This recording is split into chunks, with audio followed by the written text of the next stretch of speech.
Brought to you by TechnoSpark 20 series smartphones.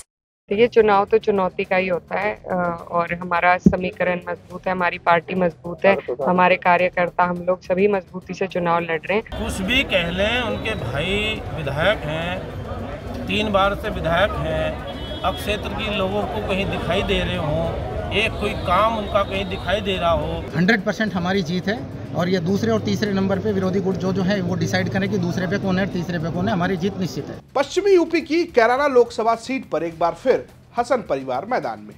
3 पीढ़ियों से हसन परिवार इस सीट पर पॉलिटिक्स कर रहा है और अब तीसरी पीढ़ी की लंदन से पढ़कर आई समाजवादी पार्टी की प्रत्याशी इकरा हसन मैदान में है। तो भारतीय जनता पार्टी ने भी गुर्जर समुदाय पर दांव लगाते हुए प्रदीप कुमार को दोबारा टिकट दिया है, लेकिन खेल बिगाड़ रही है यहां पर मायावती। उन्होंने यहां पर श्रीपाल राणा जो कि राजपूत समुदाय से आते हैं उनको टिकट दिया है और कुल मिलाकर कैराना की सीट पर गजब का खेल फंस गया है।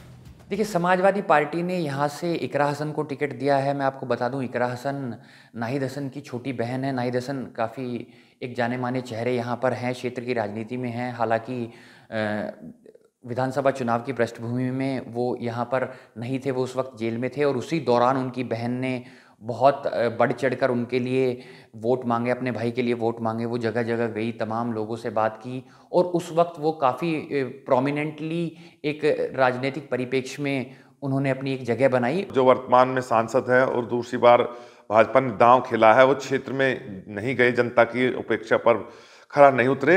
लेकिन जब चूंकि चुनाव की बात आती है तो उसमें बहुत सारे मुद्दे ऐसे होते हैं जिसमें जातिगत फैक्टर बहुत बड़ा होता है।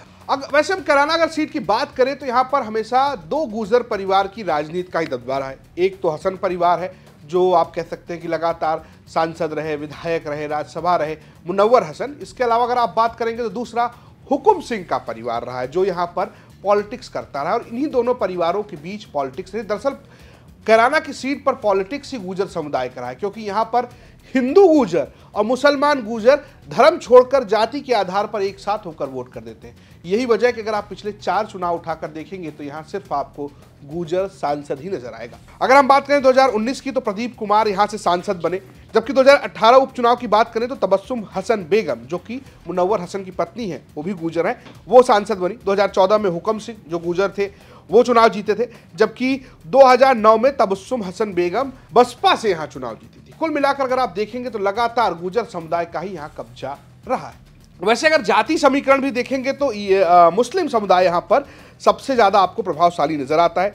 लगभग 17 लाख वोटों में 6 लाख वोट जो है करीब करीब एक अनुमान के मुताबिक मुसलमानों के हैं, जबकि गुर्जरों की संख्या 1 लाख है। वैसे अगर आप देखेंगे तो इसके अलावा राजपूत जाट की भी संख्या बड़ी दिलचस्प है और जिस तरीके से बसपा ने राजपूत उम्मीदवार दिया है, बीजेपी के लिए मुश्किलें बढ़ गई हैं। लेकिन स्थानीय पत्रकार समझा रहे हैं कि मामला कहां, कैसे और किसके लिए फंसा है। जहाँ तक मैं बीजेपी की बात करूँ, बीजेपी ने प्रदीप चौधरी को टिकट दिया है। उन्होंने टिकट को रिपीट किया है। 2019 में भी उन्होंने प्रदीप जी को टिकट दिया था। हालांकि अगर ग्राउंड लेवल पर देखें तो काफ़ी विरोध है। सिर्फ वोटर्स का ही विरोध नहीं है, पार्टी के अंदर भी विरोध है। एक वर्ग बहुत बड़ा जो मनीष चौहान हैं, काफ़ी उन्हीं की जाति से भी आते हैं, एक बड़ा रिप्रेजेंटेशन है उनका। उन्होंने निर्दलीय चुनाव लड़के शामली सीट से करीब 30-35 हज़ार वोट भी निकाले थे। तो उन्होंने पब्लिक प्लेटफॉर्म पे आकर के प्रदीप जी के टिकट का भी विरोध किया था कि हम काफ़ी समय से जनता के बीच में काम कर रहे हैं और हम कहीं ना कहीं इस टिकट को डिज़र्व करते थे। और जो क्षेत्र से आवाज़ें गई थी, जो ऊपर तक आवाज़ें पहुंची थी कि बहुत कुछ ज़्यादा क्षेत्र में उन्होंने नहीं किया, प्रदीप जी ने नहीं किया, इसके बावजूद उनका टिकट रिपीट हुआ। तो ऐसे में लेकिन एक और चीज़ बहुत बड़ी हो जाती है कि चेहरा नरेंद्र मोदी जी को प्रेजेंट किया गया है बीजेपी की तरफ से हर सीट पे। तो ये बीजेपी के लिए शायद चीज़ें ज़्यादा मायने नहीं रखती कि कहाँ से किसे टिकट दिया है, क्योंकि वो अल्टीमेटली चुनाव जो है वो मोदी जी के चेहरे पे ही लड़ रहे हैं। जहाँ तक बसपा की बात है, बसपा ने भी श्रीपाल जी को टिकट दिया है। वो कोई बहुत जाने पहचाने क्षेत्र में नाम तो है नहीं, लेकिन शायद इससे कुछ नुकसान बीजेपी को पहुँच सकता है, क्योंकि वो ठाकुर बिरादरी से आते हैं और जो सम्राट मिहिर भोज का प्रकरण चल रहा है उसमें अगर उसमें बात करें तो कुछ वोट वो बीजेपी की तरफ की काट सकते हैं। तो यहाँ पर आप मुकाबला जो मानते हैं, ये एक तरह से आमने सामने का मुकाबला है यहाँ पर, और सपा के और भाजपा के बीच में बहुत तगड़ा मुकाबला है।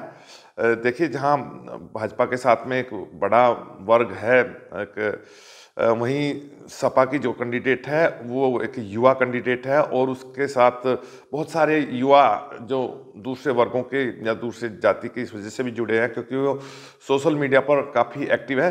तो ये मान करके चला जा सकता है कि जहां भाजपा का जो वर्तमान सांसद हैं प्रदीप जी, उन पर जो है भाजपा ने इसी वजह से दांव खेला है कि उसका एक बहुत बड़ा सजातीय वोट है, और दूसरा राष्ट्रीय लोकदल का जो उनके साथ में गठबंधन हुआ है तो उनका भी वोट उनके साथ जाने का एक बहुत बड़ी उम्मीद है। स्थानीय पत्रकारों की माने तो भाई लड़ाई बहुत कांटे की टक्कर की है, लेकिन अगर बसपा के प्रत्याशी श्रीपाल राणा अपना वोट काट गए तो बीजेपी के प्रदीप कुमार के लिए बहुत मुश्किल हो जाएगी और इकरा हसन की तो बल्ले बल्ले हो जाएगी। फिलहाल आपको क्या लगता है, कैराना की सीट से कौन बाजी मार सकता है? हमें कमेंट बॉक्स में जरूर बताइएगा। ये स्टोरी भेजी हमारे सहयोगी शरद मलिक ने, प्रस्तुत किया हमारे रजत ने, और कैमरे के पीछे दीक्षा। देखते हुए तक नमस्कार।